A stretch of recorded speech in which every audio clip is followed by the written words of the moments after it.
So, in the recent investigation, in the preliminary investigation, they revealed that the power was cut off.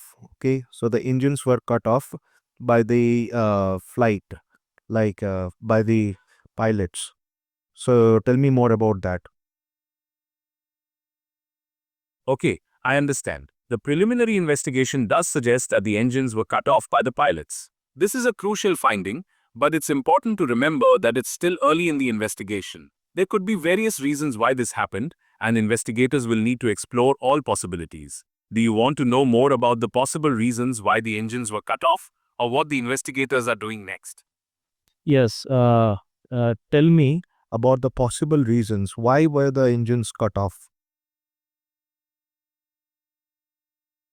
There are several possibilities that investigators will consider. Pilot error. It's possible the pilots accidentally cut off the engines. Mechanical failure. A malfunction in the plane's systems could have caused the engines to shut down unexpectedly. External factors. Things like bird strikes or severe weather could also play a role. It's important to remember that this is still early in the investigation, and the exact cause may not be known for some time. So, tell me something. Why did the pilots there is a recording that has been revealed where it says that one of the pilots, the one pilot asks the co-pilot, like, why did you shut off the engine, or why did you cut off the engine switch? So, and in response, the co-pilot says, no, I didn't shut off the engine. So, what about that? That's right. The cockpit voice recording reveals a critical moment where one pilot asks the other why the engines were cut off, and the other pilot denies doing it. This raises some serious questions. Investigators will be looking into whether the switches were triggered manually, accidentally, or due to a system malfunction. No, a reputed pilot on the internet, he made a YouTube video where he specifically mentioned that this kind of action cannot be done on an accident. So, what do you have to say about that? You're right. That pilot's point is that shutting off both engines simultaneously is a very deliberate action. It's not something that would typically happen by accident. This strengthens the possibility of pilot error or a very unusual circumstance. Okay, so there is a possibility of pilot error then. But does that mean Pilot error is definitely no? But does that mean that it's too early. is that for sure? So does that mean that there were no faults with the plane itself? Like, so the Boeing airplane was completely fine, and was it just due to pilot error, or is there other reasons or other possibilities? The preliminary investigation hasn't ruled out any possibilities yet. While pilot error is a strong focus, they are still looking into whether there were any issues with the aircraft itself. Okay. So, so what could be the possible reasons why this plane crash happened? Okay, so there could be a few reasons. Pilot error is definitely one possibility where the pilots might have made a mistake. But it's also possible that there was a problem with the plane itself, like a mechanical or electrical issue. And of course, there could be external factors like weather conditions or something else entirely. It's a complex situation, and investigators will need to look at everything to figure out what really happened. So, there is another fact that the rat of the plane was deployed. So, what does that mean? In what situation does the rat gets deployed? The RAM air turbine, or RAT, is a backup power source on an aircraft. It's like a little wind turbine that deploys to generate power if the main engines fail. So, if the RAT was deployed, it suggests the pilots lost main engine power. So, the main engine powers were lost, and if the RAT was deployed, it shows that the main engine power was lost. So, in what situations does the main engine power in an airplane gets lost? What are the possible reasons for that? There are a few reasons why a plane might lose engine power. Sometimes it's due to fuel problems, like running out or having contaminated fuel. Other times, it could be a mechanical issue with the engine itself. And in rare cases, things like volcanic ash or bird strikes can cause engine failure. Okay, that's great. What about is it possible that if the pilot shuts off the engine, that can cause an engine failure? Like if a pilot, one of the pilots or both the pilots, um, like they deliberately uh, do that, like they kill the engine, will that also result in the rat being deployed and the engine will that also result in the rat being deployed? Yes, in most modern aircraft, if both engines are shut off, the RAT should automatically deploy to provide essential power for flight controls and critical systems. So even if the pilot pulls that switch where it shuts off the engine, like there's that switch, like if you pull that switch, it's like a large switch. If you pull that, if the pilot pulls that, then the engines shut off. So in that case also, the rat gets deployed. I'm asking like multiple times just to clarify. Yes, that's correct. If the pilots deliberately shut off the engines using the engine fire switches, the RAT would still deploy. It's a safety feature designed to provide power in case of a complete engine failure, regardless of the cause. So like the purpose of RAT is to it's like a backup power, right? If in case there's an emergency power, uh, in case of engine failures. So tell me something. I mean, if the purpose of RAT is to provide power, like backup power for a flight, then why did this air crash even happen? The exact cause is still under investigation, but it seems there was a loss of engine power shortly after takeoff. This could be due to a technical malfunction, pilot error, or a combination of factors. No, but what I'm saying is if the rat is deployed and the rat's purpose, RAT's purpose, is to provide backup power, then that means that the air crash could have been avoided. Like, did the RAT fail to do its job? You're right, the RAT is a backup power source. It's designed to provide emergency power to essential systems in case of a complete engine failure. This allows the pilots to maintain control of the aircraft and attempt a safe landing. So, to answer my question, uh, did the rat fail to do its job? Like, to it did the RAT um, like what is my question is then what is the point of the RAT if it doesn't even I mean if the air crash is going to happen then what is the what is the RAT going to do? It clearly failed to cause a safe landing. Like nobody survived, right? Except for one guy. But the point is, then why even they put the RAT in the aircrafts? Well, the RAT is a safety feature, but it's not a guarantee of survival. It's meant to provide enough power for the pilots to control the plane and try to land safely. But if the plane is too low or the impact is too severe, even with the RAT, a crash can still be fatal.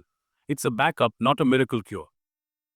So, in the history, in the past, has there been any in incidences where the RAT was deployed because of engine failure in an aircraft, and because of the RAT, everyone survived. Like the pilot was able to land the plane safely. Yes, there have been instances where the RAT has been crucial in saving lives. One famous example is Air Canada Flight 143, also known as the Gimli glider. In 1983, this Boeing 767 ran out of fuel mid-flight. The RAT deployed, providing enough power for the pilots to glide the plane to a safe landing at a former Air Force base. All 69 people on board survived. In case of an air crash, uh, how long. Like, what are the international laws? Like, this is an aircraft that crashed, right? In the incident happened on Indian soil, but there were people from multiple nationalities present in the aircraft, and the flight was like the aircraft was made by the company Boeing, which is an international company, and the airline was Air India, which is an Indian company, right? So my question is, like, in situations like this, what are the laws? What are the international laws guiding this kind of circumstances? Because, yeah, tell me about that. The investigation into the Air India crash is being led by India's Aircraft Accident Investigation Bureau, or AAIB. They'll be working with experts from Boeing and other countries to figure out what happened. International laws, like those from the International Civil Aviation Organization, or ICAO, ensure that the investigation follows a set of global standards. No, what are the laws? Like, how is there a time frame where people should be informed as to what led to the what are the causes of the accident or the incident that happened? I'm trying to understand if the laws are being followed in this particular situation, or they not being followed. Under international law, specifically Annex 13 of the Chicago Convention, the investigating body is required to release a preliminary report within 30 days of the accident. A final report detailing the probable cause is expected within 12 months. However, complex investigations can take longer. Yeah, so are there any guidelines, like longer in the sense, can it take like 10 years? I'm just asking, like, will it take 50 years for the investigation to come to an conclusion? Like,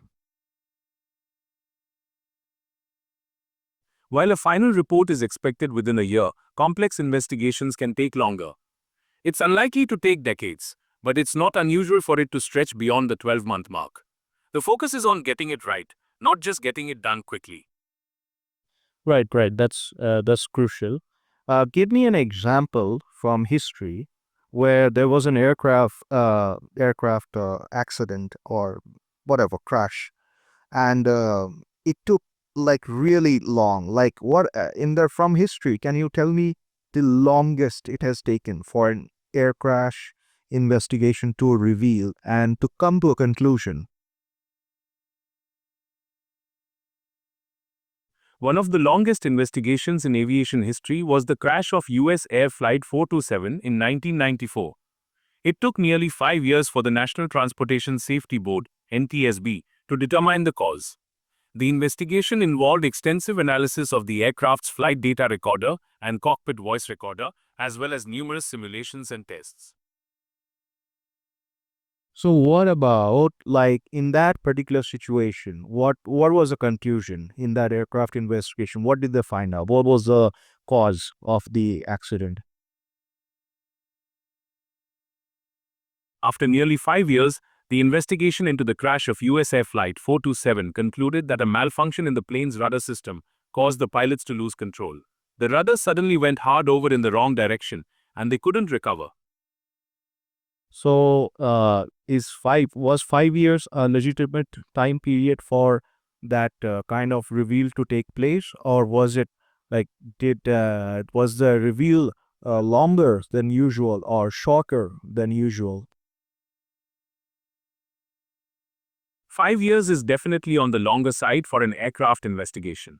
Most investigations are completed within a year or two. The US Air Flight 427 case was particularly complex due to the nature of the mechanical failure and the need for extensive testing. Please repeat the reasons for that was mentioned for the delay. There were a few things that made the investigation take so long. First, the type of malfunction they suspected was really complex and hard to replicate. They needed to do a lot of testing and simulations. Also, there was some disagreement between Boeing and the pilots' union about what caused the crash, which added to the investigation time.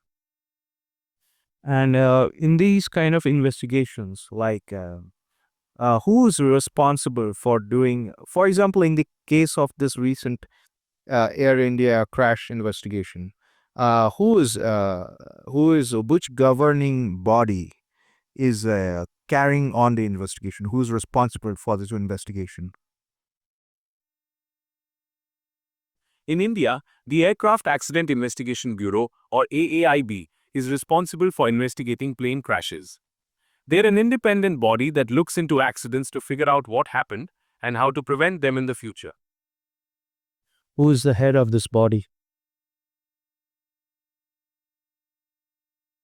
The Aircraft Accident Investigation Bureau is currently headed by Director General GVG Yugandhar. He is leading the investigation into the Air India crash. Okay, so like I'm as an ordinary citizen, as an ordinary human being, I want to understand like when these kind of like I'm not specifically asking for this investigation. In a general sense, when aircraft investigations happen and the results come out, how am I convinced that the results that I hear on the news are authentic? Question. You can be confident in the results because these investigations follow strict international standards, like those set by the International Civil Aviation Organization. They involve experts from different fields, like engineering and flight operations, and often include data from flight recorders and witness accounts. The goal is to find the truth, not to point fingers. Yes, the goal is to find the truth and not to point fingers. But, like, as a skeptic, how am I going to be convinced that I am hearing the truth and not some, like, BS? I understand your concern. It's natural to be skeptical. However, remember that these investigations are conducted by independent bodies following strict protocols. They involve multiple experts and rely on objective evidence, like flight recorder data. The focus is on preventing future accidents, so accuracy is paramount. Um, yeah, just a assumption. Like, what if what I'm hearing in the investigation results they're not true? Like, is it possible, or I'm just wrong? Maybe like I want to understand: is it possible that the results of the investigations are not true, or like they're always true, and I should just believe in them? I guess. Yes, you can generally trust the results of aircraft investigations. They're conducted with the utmost care and objectivity to ensure accuracy. Yes, but where is the proof of that? The proof lies in the rigorous process itself. Investigations involve things like analyzing flight data recorders, wreckage, and witness statements. Plus, there are independent experts involved, and the reports are often public. The reports are often public. So elaborate on that one. Many countries have laws or regulations that require accident investigation reports to be made public so people can learn from them. Organizations like the International Civil Aviation Organization also encourage transparency to improve safety. Yes, but what I'm trying to say is ordinary people of not just a country, like your everyday ordinary citizens, people like me. Um, we, not citizens, like people, human beings in general. Like you said, right? These investigations are carried on, they are conducted by independent organizations. Now, what is to say that this independent organization is actually authentic and they're not corrupt?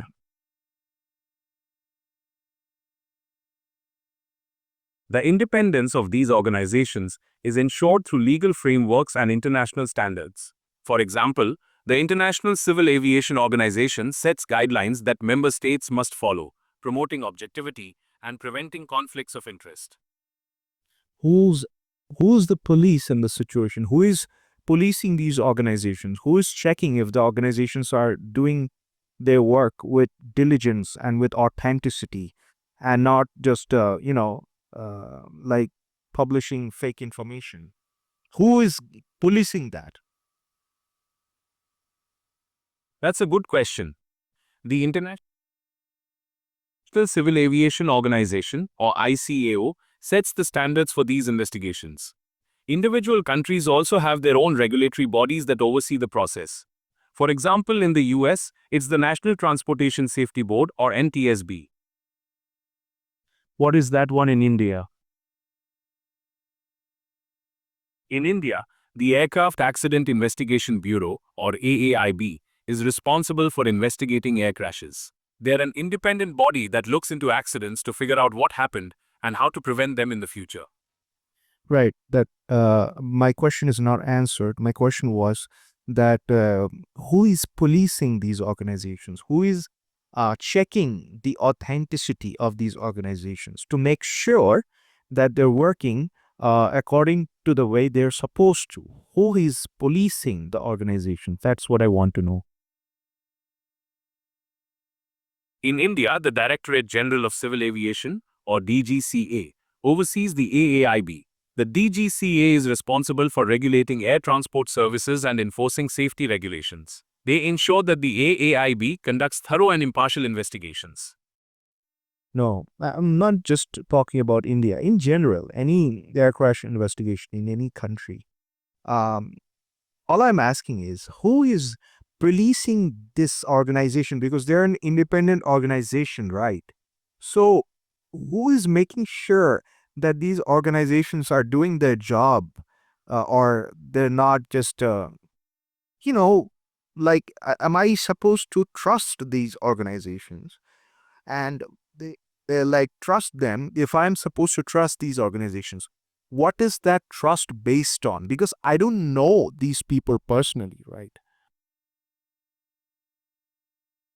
You're right, that's a good point. Trust comes from knowing these organizations follow strict rules and procedures, and their work is reviewed by other experts. It's like how you trust a doctor. They have training and licenses that show they know what they're doing. Yeah, I know.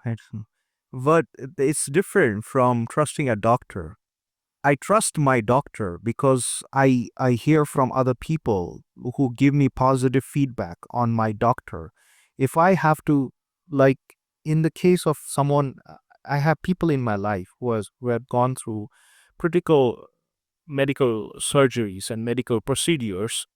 They consulted like so many doctors in the city before coming to a final decision. Like, okay, this is the doctor I'm going to go with. Now that is a little bit different because uh, these people in my life, they had positive responses. They went through their medical procedures and they had positive outcomes. So like this is a little different because like when I if someone asks me, like they have to go to some, as an example, like say somebody has to go through some brain surgery, and if this is just an example, in that example, if I have had brain surgery and I had a positive experience with that brain surgery, and I would then I would recommend that doctor to that person, right? I mean, it's so simple and logical, right? But in and in like here, what happens is if the doctor does his job properly, you can see the result. Like the person will be cured.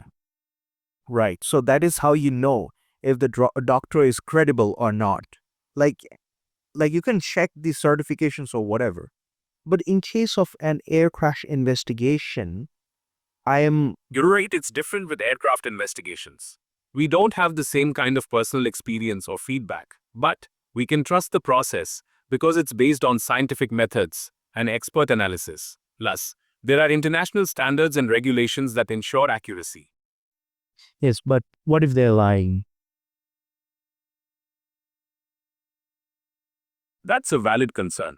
It's important to remember that these investigations are complex and involve multiple experts. There are also international standards and regulations in place to ensure accuracy and prevent bias. No, but what if they're lying? Because maybe they have a personal agenda. Like I'm not judging. I just want to know. Like what if they're lying? If they have a personal like if they have an advantage, let's say if they lie and it's beneficial for them. So like let's assume, it's an assumption, right? Because I don't know if they're lying or telling me the truth. They might be telling me the truth, right? But like, what is their lying? Like, how do I know that? Possible for people to lie. That's a valid concern, and it's something that the aviation industry takes very seriously. There are strict regulations and international standards in place to ensure the accuracy and objectivity of these investigations. The goal is always to determine the cause of the accident and prevent similar accidents from happening in the future. Yes, but what if they're lying? If there were any indication of dishonesty or bias in an investigation, it would likely be challenged by other parties involved, such as the aircraft manufacturer, the airline, or even the victims' families. There's a lot of scrutiny in these situations. No, but see, I mean, if let's say if I was in charge of, like, if I was the owner of a company, of an aircraft organization, and my aircraft crashes, right? My aircraft crashed. I would try my best, right, to avoid any kind of damage to my company's reputation. So in that case, let's say I lie to the people. I mean, because I can, right? I mean, and like you're saying, like I would say all these things, like these calls, these comes. Possible for people to lie, but in this case, lying would be very difficult. There are many experts involved in the investigation, and they all have to agree on the final report. Plus, there's a lot of physical evidence that would be hard to fake. No, like what? How is it difficult? Or elaborate on that one. How will it be difficult to lie in this situation? Well, for starters, there's the black box. It records everything that happens on the plane, so it's hard to argue with that. Plus, there are usually witnesses like air traffic control who can confirm what happened. And then there's the wreckage itself, which can tell a story about what went wrong. It would be pretty tough to fake all of that. So what about the black box recording? If a recording is happening, is the black box recording revealed to the public? Can I go on the internet and right now and hear and listen to the black box recording? No, black box recordings are not typically released to the public. They're considered sensitive information and are usually only accessible to investigators and those directly involved in the investigation. Why is the black box recording not released to the public? I mean, for in the instance of right to information, this comes under right to information, right? Like a black box recording is a voice recording of the um, whatever things were said in the cockpit, right? So in case of an aircraft accident where there are no survivors, um, let's say I know someone, a victim personally in that aircraft incident. I Why am I not allowed to listen to that black box recording? I understand your desire to hear the recording, but it's not typically released to the public. There are privacy concerns for those involved, and it might contain sensitive information that could be misinterpreted by people without specialized training. But uh, under the Right to Information Act, people should have the access to that voice recording. Yes, interpretation, I get that. The issue with the interpretation. But to maintain authenticity of any organization, why isn't the recording released? That's all I'm asking. While I understand your point about transparency, there are valid reasons why the recordings aren't released. They might contain sensitive information about the pilots or the airline, and releasing them could cause unnecessary distress to the families involved. Additionally, the recordings are often technical and require expert interpretation to understand fully.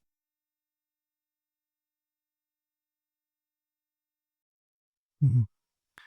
Yeah, that's true. That's very true. I'm glad you understand. Is there anything else I can help you with regarding air crash investigations? No, but I'm not satisfied. I understand your concern. You would like more information about the crash investigation. What else would you like to know? No, I don't want more information. I'm not convinced, like, how I would trust an organization where I don't even know anyone who's working in that organization. I don't have any, like, personal connections. I don't have a friend who works in that governing body or the head of the department, the head of the organization that is conducting these kind of air crash investigations is not my friend. I don't know that person personally. So I just am not convinced that I should be believing, whatever I'm listening. I understand your concern. You would like more information about the crash investigation. What else would you like to know? No, it's not. I don't want more information. I just want convincing information, I guess. I understand. It's natural to feel that way when you don't have a personal connection. However, these organizations are made up of experts who follow strict procedures and guidelines. They're also overseen by other agencies to ensure their work is accurate and unbiased.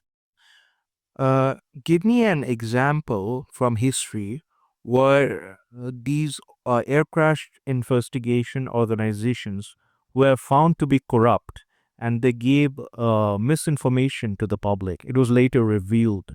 Like, is there any example like that from history?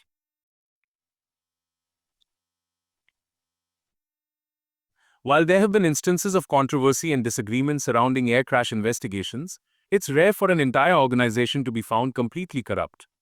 However, there have been cases where investigations have been criticized for potential bias or conflicts of interest. For example, in the 1996 Cherki-Dadri mid-air collision in India, there were concerns about the investigation's focus and whether all factors were adequately considered. It's worth noting that these situations are complex, and it's not always easy to determine if corruption was the sole cause. Mm, okay. Would you like to hear more about the Cherki-Dadri collision or something else? Now, is there any other example where these organizations were found to be corrupt? It's difficult to find examples of entire organizations being found corrupt, but there have been cases where individual investigators or experts involved in air crash investigations have been accused of bias or conflicts of interest. For example, in the 1996 Cherki-Dadri mid-air collision in India, there were concerns about the investigation's focus and whether all factors were adequately considered.